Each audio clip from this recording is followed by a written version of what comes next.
playing music is part of civilized humanity.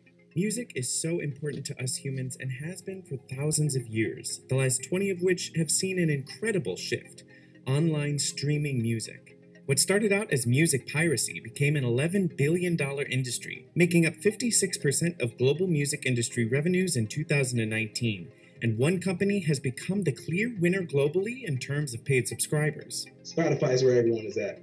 Taking on behemoths like Apple, Amazon, and Google, Spotify has dominated the streaming music industry with about 130 million premium subscribers worldwide, despite being number 2 behind Apple in the US according to data from 2019. Spotify has been on a winning streak recently with the acquisition of Joe Rogan's incredibly popular podcast, along with exclusive deals with Kim Kardashian and DC Comics, all in an attempt to broaden its scope from music streaming to audio giant. The companies that we bought and the talent that we brought onto the platform will help us become the #1 audio platform in the world. And the devastating global pandemic has also contributed to Spotify's recent financial gains. Boom! Look at this. Stock burst through 200 for the first time, and it just keeps surging. Linear radio is moving to on-demand. We're talking about something that has billions of consumers around the world that are now moving their behaviors online. Something like the COVID will likely accelerate that trend. But Spotify had an uphill battle, from music rights to artists demanding fair pay. This is the story of how a small Swedish startup came to define the way we listen to music in the digital age and what we can expect in the future. The podcast is moving to Spotify. The internet has changed so many aspects of media consumption, but few have had a more tumultuous relationship with these changes than the music industry. I mean, I don't believe we're talking about streaming music if it's not for Napster and Shaw and everything that they did. CDs became the standard medium in the 1990s. At the same time, home computers were becoming more commonplace, many with disk drives built in, allowing users to take their favorite CDs and rip them onto their devices as MP3 files. This made way for peer-to-peer music sharing or music piracy through platforms like Napster and LimeWire. If you look at Napster and, of course, other competitors that followed, it really disenfranchised the industry. Apple, having had great success with iTunes and the iPod, decided to start selling music digitally on iTunes in 2003 as a way to charge into the music industry and combat music piracy. It's not stealing anymore, it's good karma. iTunes was the first legal attempt of saying, like, okay, what Napster is doing is piracy and it is the wild, wild west. How can we start to look at digital downloads? Would people pay 99 cents for a song to be able to have access to it? And it succeeded. It was all about downloads. This was all about iTunes. iTunes was the driving force. It in turn destroyed other music-selling businesses, knocking out Tower Records and almost every other music store. This was a tough pill to swallow for the music industry as a whole. During the 90s, the money was still flowing. The advances I would get, they would spend $1 million on the promotion of my singles, me, like someone who doesn't even write mainstream stuff. Then the internet put a stop to that. The industry was so used to big margins, trying to sell a CD for $20, and it only cost $1 to manufacture. So the margins were huge. And then to go from that to, okay, now full albums are $9.99 on iTunes, those margins started to deplete. And for music lovers who wanted their music for free, radio was still a resource they cherished. Online radio company Pandora claimed some of that market when it launched in 2000. And 10 years later, it had 48 million subscribers. I remember when everyone I know was trying to tweak their Pandora stations. I had it on my phone all the time, was like, oh, like this station becomes this, and it was cool. But pirating was still an issue. A 2007 study concluded that $12.5 billion in total output was lost in the US annually because of music piracy. And radio was great, but users wanted to choose their music. That left the market open for a small Swedish company to make its way in.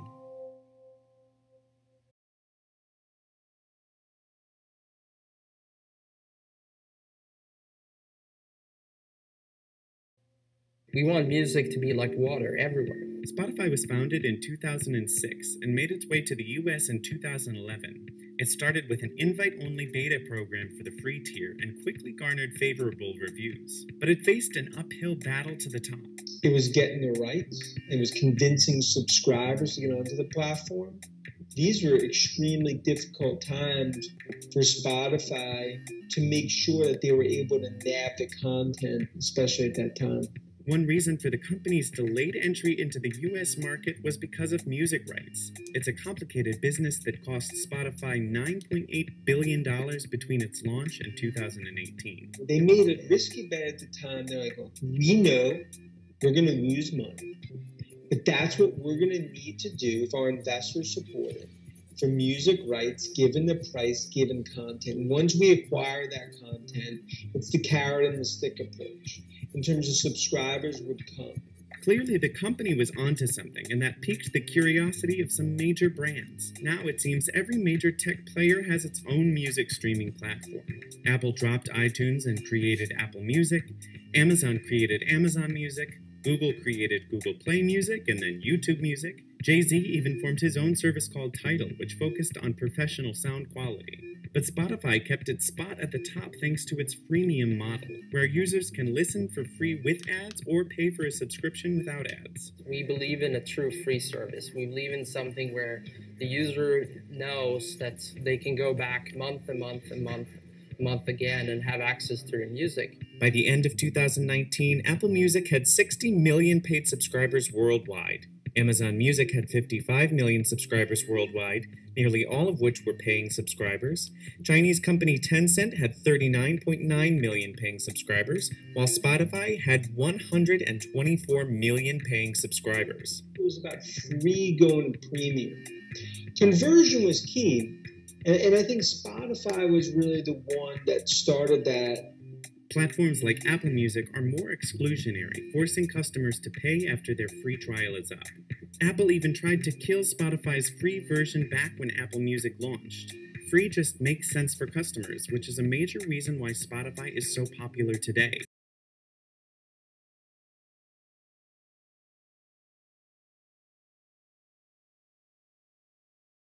But free isn't so great for musicians. The ad dollars are actually less than the premium subscriptions.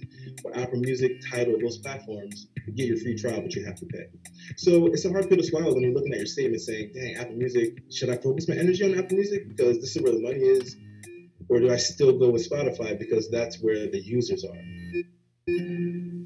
As Spotify gained popularity, artists started to wonder why they weren't seeing the financial gains they were used to with CD sales and downloads. Taylor Swift boycotted Spotify in 2014, pulling all of her music off the service and saying she and other artists weren't being paid enough for each stream. Adele followed suit in 2015, announcing her album 25 would not be released on Spotify or Apple Music. The term windowing became popular, where artists would only release an album on a certain platform or would not stream an album at all for a certain amount of time. So a lot of artists would window the records where it wasn't on Spotify, say for a certain period of time, but on Apple Music. Kanye West was known for this with Tidal. Taylor Swift and Adele both released their albums on Spotify eventually, but it opened streaming services up to questions about how much they were paying their artists per stream. Spotify and Apple both don't release exactly how much they pay distributors per stream, but it has been reported that Spotify pays around 70% of the revenue made on a stream. I mean, people listen to my music on Spotify. That makes me happy. Now, I know that people aren't getting paid for that, and that makes me sad. But I think that that's a systemic, technological, capitalistic, human issue, and you have to go back 300 years and look at how a musician was making their living for their intellectual property in 1901. In 2019, Spotify announced it was moving its music focus to a more general audio focus to broaden its offerings and widen its global lead on competitors. It acquired the Joe Rogan Experience early in 2020 and penned exclusive podcast deals with Kim Kardashian and DC Comics. The company's stock jumped 8% at the announcement of the Joe Rogan acquisition alone. A year ago, when I was on this show last time, I introduced the shift in our strategy from music to audio. At that time, we were a very small player in audio, but growing fast. Now we're the number one player in more than 20 markets around the world, and quickly catching up in the markets where we're not number one. That's where Spotify is taking the future right now, and analysts believe it can ride that wave for a bit. 90% of our monetization is on the subscription side, but 10% is on the ad side. And we do think that there's real growth opportunity for us in the ad space, particularly with podcasts. Just after these podcast deals were penned, the global pandemic started taking its toll on the economy. But Spotify was one of the few companies that weathered the storm. In fact, Spotify's stock increased 70% from the beginning of January 2020 to the end of June 2020. They benefited from COVID because the lockdowns forced people to stop listening to radio, and they discovered Spotify while stuck at home. Of course, yes, if you're Spotify, you would much rather make money from the podcast acquisitions and that than having to pay 60 to 70 cents for every dollar to Universal or Sony. But in order to stay at the top, Spotify is going to have to stay nimble and quick. Competitors like Tencent are already adding features like karaoke to their streaming music platforms. Tencent, at least, is on that path from a gamification perspective. So I do think that that is an opportunity for Spotify to keep in mind. Like, yes, it's great that you got Joe Rogan. It's great that you got Bill Simmons, but look at those opportunities as well. And even though it's a different market, I think there's a big opportunity there.